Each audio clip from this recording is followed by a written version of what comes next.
শফিকের মা জানায় শফিক আমাকে বলেছে, মা আমি নির্দোষ, আমাকে নিয়ে ষড়যন্ত্র করা হয়েছে, আমাকে ফাঁসানো হয়েছে।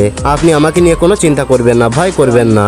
দেখুন আমি ঠিকই আছি, আমার কোনো ভয় নেই, আমি জেল থেকে খুব শীঘ্রই বের হব।